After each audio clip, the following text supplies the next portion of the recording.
பராசரர் YouTube channel நேயர்கள் அனைவருக்கும் வணக்கம். பரமத்தி வேலூரிலிருந்து சந்திரன் பேசுகிறேன். ராசிகளின் தன்மையும் அதன் குணமும் எப்படி இருக்கும் என்பதை இந்த பராசரர் யூடியூப் சேனல் வழியாக நான் ஒவ்வொரு ராசிக்கும் எனக்கு தெரிஞ்ச முறையில் கருத்தை பதிவிட்டு கொண்டு வந்துட்டுருக்கிறேன். இப்போ 8வது ராசியாக இன்றைய ராசி பலனாக 8வது ராசி, அதாவது இது ராசி பலன்னு சொல்கிறதோட அந்த ராசியின் குணாதிசயங்கள் எப்படி இருக்கும், அந்த ராசியின் தன்மைகள் எப்படி இருக்குது என்பதை உணர்த்துவதே இந்த ஒரு நிலைப்பாடுன்னு வச்சுங்களேன். ஏன்னா இந்த டிவியில் சொல்கிற மாதிரி இந்த ராசிக்காரங்க இன்னைக்கு இந்த வஸ்திரம் அணிஞ்சிட்டு போனால் நல்லா யோகமாக இருக்கும் அப்படிங்கிற ஒரு பலன் கிடையாதுங்க. ஒவ்வொரு ராசிக்கும் ஒரு குணம் உண்டு. அதோட தன்மைகளை நாம் உணர்ந்து கொண்டாவே அந்த ராசியோட குணம் அவங்களுக்கு பிரதிபலிக்கும் வண்ணமாக இருப்பார்கள் என்பதற்காக தான் இந்த ஒவ்வொரு ராசியோட தன்மையும் அதோட குணத்தை பற்றியும் நான் ஒவ்வொரு நாளும் ஒவ்வொரு ஆடியோ வீடியோ போட்டு கொண்டு வந்துகிட்டு இருக்கிறேன் உங்களிடத்தில்.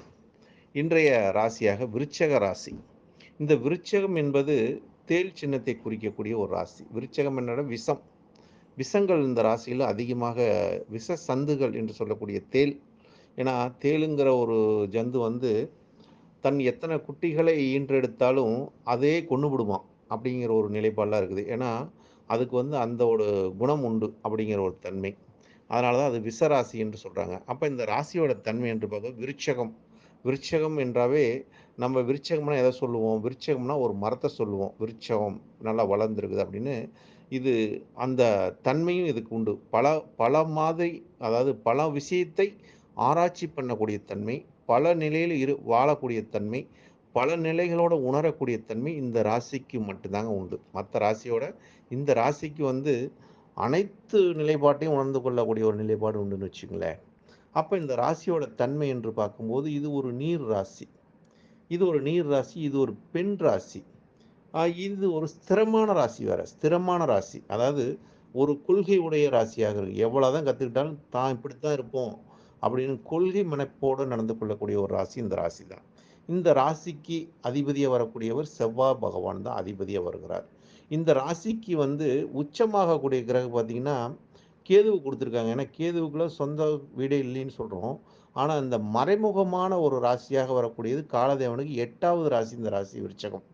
அப்போ இது மறைமுகத்தை குறிக்கக்கூடிய ராசியும் நமக்கு மறைமுகமான ஒரு அதிர்ஷ்டத்தை கொடுக்கக்கூடிய ராசியும். எப்படி அதிர்ஷ்டம்னா, ஒவ்வொருத்தருக்கும் ஒரு லம்பாக பணம் வரும் எதுலேயோ ஒரு ரூபத்தில்.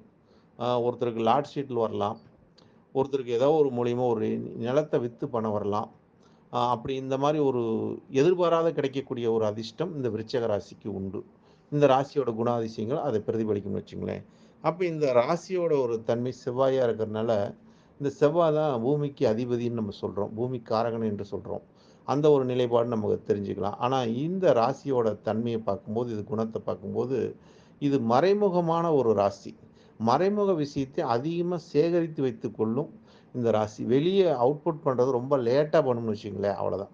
அப்போ இந்த ராசியோட ஒரு குணம்னு பார்க்கும்போது இது தேலை சொல்லிட்டோம். அப்போ எல்லாமே தேள் மாதிரி இருப்பாங்களா அப்படின்னு பார்த்தா, இவங்களோட வார்த்தைகள் அந்த மாதிரி அந்த நிலையிலும் ஏதோ ஒரு டைமில் வந்துடும் அப்படின்னு சொல்லலாம். ஏன்னா அதிகம் பேசாத ராசியும், பேசுனா அதிகமாக பேசக்கூடிய ராசியாக இந்த ராசி இருப்பாங்க. அதிகம் பேச மாட்டாங்க, பேசுனா பேசுகிறத நிறுத்த மாட்டாங்க அப்படிங்கிற ஒரு அறிவுபூர்வமாக பேசக்கூடிய தன்மையும் உண்டு. அதே மாதிரி எந்த விஷயத்தையும் ஏனாதாரம்னு பேச மாட்டாங்க. தன் உணர்ந்த விஷயத்தை உள்ளார்ந்து கருத்தை சொல்லக்கூடிய ஒரு ராசியாக இந்த ராசிக்காரங்களோட குணம் இருக்கும்னு வச்சுங்களேன். அப்போ இந்த ராசிக்கு ஒவ்வொரு கிரகம் அமரும் போது இவங்களோட தன்மைகள் எப்படி இருக்கும் அப்படின்னு பார்த்தா, இதில் சூரிய பகவான் அமர்னான்னு வச்சுக்கோங்க. சூரியன் பிற கிரகத்துக்கு ஒளியை கொடுக்கக்கூடிய கிரகம். அப்படிங்கும்போது சூரியன் இந்த ராசியில் வரும்போது மறைமுக ராசியில் சூரியனுக்கு பலம் உண்டான்னு பார்த்தா நிச்சயமாக பலம் இல்லை. ஏன்னா இதில் ராகு கேதுங்கிற ஒரு கிரகம் உச்சம் பெறக்கூடிய ஒரு ராசி. அப்போ சூரியன் இந்த ராசியில் மறையக்கூடிய ஒரு ராசியாக தான் இந்த இந்த ராசி பார்த்திங்கன்னா, நம்ம இந்த ராசியில் சூரியன் ஒளி வரும்போதே நமக்கு ரொம்ப லேட்டாக கிடைக்கும். வந்துட்டால் பரவாயில்லையா அப்படின்னு இருக்கு. இந்த ராசி எந்த காலத்தில் உதிக்கும் அப்படின்னு பார்த்தா, புரட்டாசி, ஐப்பசி, கார்த்திகை மாதத்தில் வர்றதா ஐப்பசி. கார்த்திகையில் நம்ம சூரியனை பார்க்கும்போதே நமக்கே ஒரு ரொம்ப நம்ம உடம்புக்கு ஒரு எனர்ஜி கிடைக்கும் அப்படிங்கிற ஒரு தன்மையெல்லாம் இந்த கார்த்திகைங்கிறது அந்த ராசியை குறிக்கக்கூடிய ஒரு விருச்சிக ராசியை குறிக்கக்கூடிய மாதமாக வரும் அப்படிங்கிற ஒரு தன்மை இருக்குது. அப்போ இந்த சூரியன் இங்கே இருக்கும்போது அவரோட ஆற்றல் நமக்கு வந்தால் சிறப்பாக இருக்கும்னு நினைக்கக்கூடிய ஒரு தன்மை. அதே மாதிரி இந்த ராசியில் சந்திர பகவான் வந்துட்டா, சந்திரன் தாய் காரகன், மனசுக்காரகன். 8ஆம் இடத்துல மனசு சந்திரன் அஷ்டமத்துக்கு போயிட்டா சந்திராஷ்டமம்னு சொல்லுவோம். அதே மாதிரி இந்த ராசி வந்து இ விருச்சிகத்தில் சந்திரன் வந்துட்டா, சந்திரனோட தன்மை அங்கே வந்து பலம் குறையுது அப்படின்னு நம்ம எடுத்துக்கலாம். ஏன்னா சந்திரன் 9 கூடையவனா வந்து இந்த ராசியில் நீசம் அடையக்கூடிய தன்மைனால, இவங்க மனசு சீக்கிரம் ஏதாவது ஒரு கெட்ட நிலைக்கு போச்சுன்னா, அதில அடிக்ட் ஆகக்கூடிய தன்மையும், மனநிலை பாதிக்கக்கூடிய தன்மைலாம் இந்த ராசிக்கு வந்துரும். அப்ப இந்த ராசி சந்திரன் வந்து கெட்டு போனாலும் அத ஒரு சுபகிரகம் பார்த்தா அவங்களுக்கு சிறப்பை தந்துரும்னு வச்சுக்கங்களேன். இதெல்லாம் இருக்குது. நம்ம எடுத்தோனே சந்திரன் நீசமாயிட்டாரு, இவங்களுக்கு எல்லாம் இதாயிருச்சு அப்படின்னு நம்ம சொல்லக்கூடாது. அப்படிங்கிற ஒரு தன்மை உண்டு. ஆனா சந்திரன் நீசமாகும்போது இவங்க அனைத்தையும் தெரிந்து கொள்ளக்கூடிய விஷயம், அந்த மறைமுக விஷயத்தை கற்றுக்கொள்ள விஷயம் இவங்களுக்கு அதிகமா வரும்னு வச்சுக்கங்களேன். இதில செவ்வாய் பகவானே இருந்துட்டாருன்னா, செவ்வாய் வந்து இந்த ராசிக்கு 1க்கும் 6க்கு உடையவனா வர்றதுனால, எதிரியை ஜெயிக்கக்கூடிய தன்மையும், எதிரிய வந்து முறியடிக்கக்கூடிய தன்மை, இவங்ககிட்ட எதிரி வந்து இவங்ககிட்ட தோத்து போயிருவாங்க. இவங்ககிட்ட ஒரு வம்பு வழக்குல எதிர் மாட்டுனாலும், இதில இவங்க ஜெயிக்கக்கூடிய தன்மைலாம் வந்துரும்னு வச்சுக்கங்களேன். அப்ப இந்த ராசியில் புதன் பகவான் வந்துட்டா, புதன் இதற்கு வேதகனா வரக்கூடிய ராசி. விருச்சிகத்துக்கு புதன் வேதகனா வந்தாலும் அவரும் 8க்குடையவன். அதே மாரி லாபாதிபதியே வர்றார். அப்ப இந்த புதன் இந்த வீட்ல வந்துட்டா, இவங்க வந்து ஒரு ஒரு கணிதத்தையும், மேக்ஸ் இந்த மாரி ஒரு நிலைப்பாட்டையெல்லாம் கணிக்கக்கூடிய வல்லமை பெற்றவராக இருப்பாங்கன்னு வச்சுக்கங்களேன். அதாவது கணிதத்தில் வித்தக்காரர்களா இருப்பாங்க. கணிதத்தை எல்லாமே தெரிஞ்சு வச்சுக்குவாங்க. தெரிஞ்சு வச்சு இத வெளியிடும்போது அவங்க வந்து ஒரு குருவாக வெளியிடக்கூடிய தன்மை, இவங்களுக்கு ஆற்றல் மிக பெரிதாக இருக்கும்னு வச்சுக்கங்களேன். அந்த மாரி இவங்களோட தன்மை, புத்திசாலித்தனத்தை நிரூபிக்கக்கூடியவராக இருப்பார்கள். அந்த மாரி ஏன்னா இவங்கலாம் ஒரு எழுத்தாளர்களாக, எழுத்து படைப்பாளர்களா வந்துட்டா, இவங்க வந்து இத குடுக்க விஷயமே ரொம்ப மெச்சூரிட்டியா இருக்கும் அப்படிங்கிற தன்மை. ஏன்னா புதன் எழுத்துக்கு அதிபதி அப்படிங்கன்னு சொல்லலாம். அந்த எழுத்தை எப்படி கொண்டு போகணுங்கிற இணைக்கணுங்கிற நிலைப்பாடு இந்த ராசியில இருக்கும்போது அத செஞ்சுருவாங்கன்னு வச்சுக்கங்களேன் அவங்க. அத அடுத்தது குரு பகவான் இந்த ராசியில இருந்துட்டா, இவங்களுக்கு வந்து குடும்பஸ்தானமும் சரி, பிள்ளைங்க புத்திரஸ்தானமும் சரி, அதாவது பூர்வ புண்ணியம் குலதெய்வத்தோட அனுகிரகமும் சரி, இவங்களுக்கு எளிதாக கிடைச்சுவிடும்.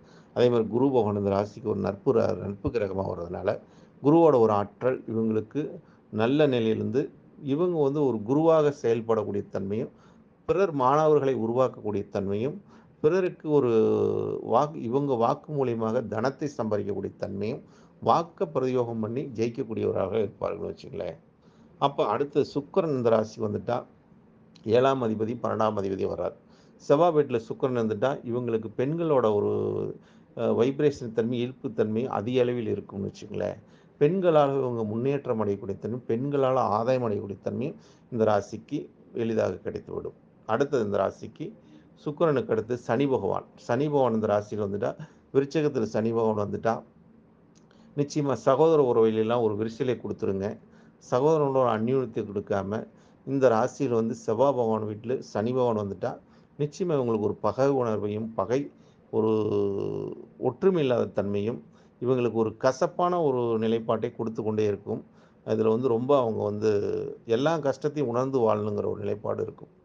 இந்த ராசியில ராகு பகவான் வந்துட்டா, ராகு, கேது வந்து மறைமுக ஸ்தானமாக இருக்கிறனால இந்த 8வது ராசி, இவங்களுக்கு மறைமுக விஷயத்தை அதிகமாக மறைமுகமான வேலைகளை மிக சிறப்பாக செய்யக்கூடிய ஒரு கெட்டிக்காரலா இருப்பாங்க.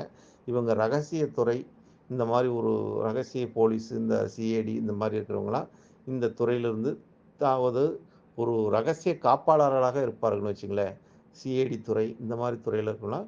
இந்த ராசியில அதிக அளவில் இருப்பாங்கன்னு வச்சுக்கங்களேன். ஏன்னா, செவ்வாய்னாவே யூனிஃபார்ம் போட்ட கிரகம்.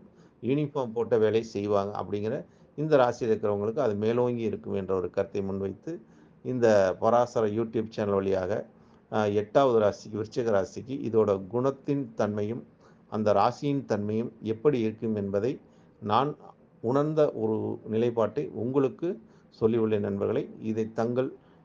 இதை கேட்டுவிட்டு உங்களோட கருத்தை பதிவிடும்போது, எனக்கு இன்னும் இதோட தன்மைகளை நான் இன்னும் உணர்ந்து கொள்ள முடியும் என்பது எல்லளவும் சந்தேகமில்லை. ஜோதிடம் என்பது அற்புதமான ஒரு கலை. இந்த கலையை ஒவ்வொரு நாளும் ஒவ்வொரு விஷயம் நமக்கு இந்த பிரபஞ்சம் கொடுத்து கொண்டே இருக்கும்.